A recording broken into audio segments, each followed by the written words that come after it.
ఇవాళ ఏ పథకం ఆగలేదు, రైతు భరోసా ఆగలేదు, రైతు రుణమాఫీ ఆగలేదు, షాదీ ముబారక్ ఆగలేదు, కళ్యాణ లక్ష్మి ఆగలేదు. మా ఆడబిడ్డలకు అదనంగా ఉచిత ఆర్టీసీ బస్సు ఇచ్చి 5,000 కోట్ల రూపాయలు ఖర్చు పెట్టినాం.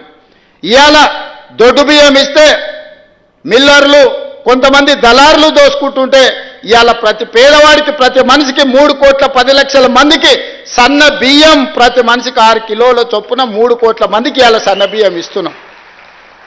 ఆ పేదోళ్ళ ఇళ్ళల్లో ఏ సన్న బియ్యం అయితే మేము ఇచ్చినామో నేను మా మంత్రులు మా ఎమ్మెల్యేలు మా నాయకులందరూ వాళ్ళ ఇళ్ళల్లో పోయి ఆ సన్న బియ్యం అన్నం తినొస్తున్నాం. ఇవాళ సన్న బియ్యం పథకాన్ని మేము అమలు చేసినాం.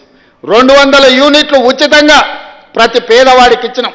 గల్ఫ్ కార్మికులు ఎవరైనా అక్కడ చచ్చిపోతే శవాలను కూడా ఈ దేశానికి తేలేని పరిస్థితి ఉండే.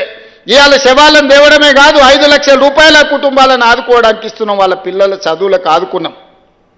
10 లక్షల రూపాయలు రాజీవ్ ఆరోగ్యశ్రీ ఈరోజు వాళ్ళకి అమలు చేస్తున్నాం.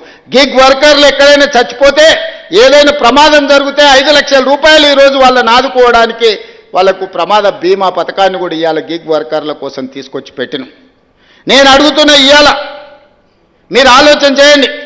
ఆనాటి పథకాలను అమలు చేయడమే కాదు అదనంగా ఆర్టీసీలో ఆడబిడ్డలకు ఉచితంగా బస్సు ప్రయాణం ఇచ్చినాం.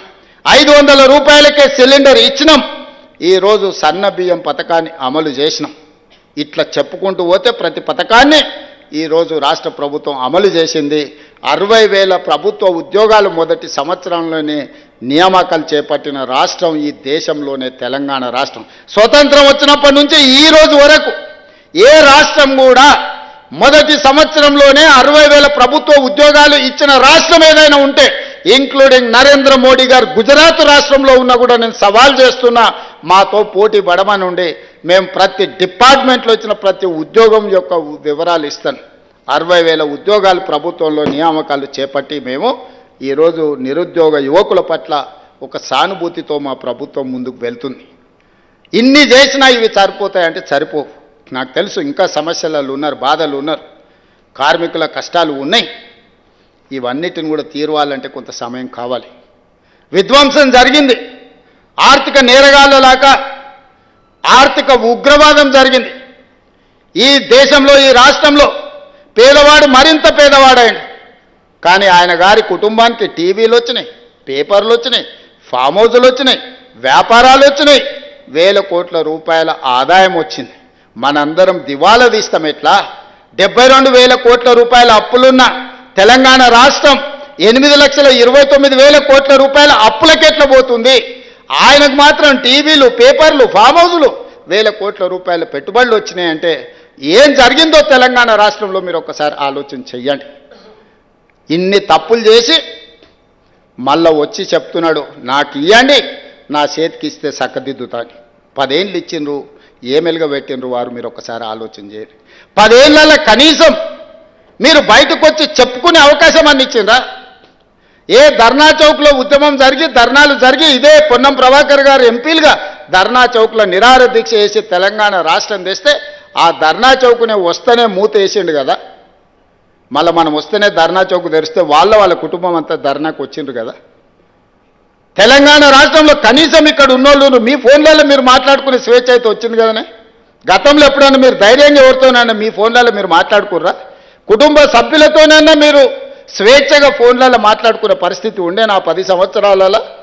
ఇవాళ మీకు ఏం చేసినా చేయకపోయినా మీ స్వేచ్ఛ మీకు వచ్చింది కదా. మీరు కులాసగా మాట్లాడగలుగుతున్నారు కదా. మీకు స్వేచ్ఛ ఇచ్చినాం, మీకు సంక్షేమం ఇచ్చినాం, అభివృద్ధి కార్యక్రమాలు చేపట్టినాం. ఈరోజు ఐటీఐలు 1956లో మొదలు పెడితే ఈనాడు సిలబస్ మారిపోయింది, అవసరాలు మారిపోయినాయంటే వాటి ఏటీసీలుగా మార్చి అడ్వాన్స్డ్ టెక్నాలజీ సెంటర్స్గా మార్చి 100 ఇన్స్టిట్యూట్లను 100 నియోజకవర్గాలలో ప్రారంభించాలని 2,400 కోట్లతో అభివృద్ధి పథకం వైపు నడిపిస్తలేమా ఉన్నది. ఇంకొక పక్కన సంవత్సరానికి 1,10,000 ఇంజనీరింగ్ విద్యార్థులు ప్రతి సంవత్సరం పాస్ అవుతారు. కానీ ఇక్కడ పరిశ్రమల అవసరానికి వీళ్ళు చదువుకున్న చదువుకు పొంతన లేదు. There is a gap between demand and supply. అందుకే ఆలోచన చేసి ఈరోజు స్కిల్ యూనివర్సిటీస్ని పెట్టినాం. యంగ్ ఇండియా స్కిల్స్ యూనివర్సిటీ మనం ప్రారంభించుకున్నాం. ప్రతి విద్యార్థికి సాంకేతిక నైపుణ్యాన్ని నేర్పాలి, చదువుకునేటప్పుడే శిక్షణ ఇవ్వాలి. వాళ్ళకి ఏ కోర్సు నేర్చుకుంటే వాళ్ళకు ఉద్యోగం వస్తుందో వాటినే అక్కడ నేర్పించాలి. ఆ నేర్పించడానికి ఆ సంస్థలకే అవకాశం ఇవ్వాలి అని చెప్పి ఈరోజు యంగ్ ఇండియా స్కిల్స్ యూనివర్సిటీని మనం ప్రారంభించుకున్నాం.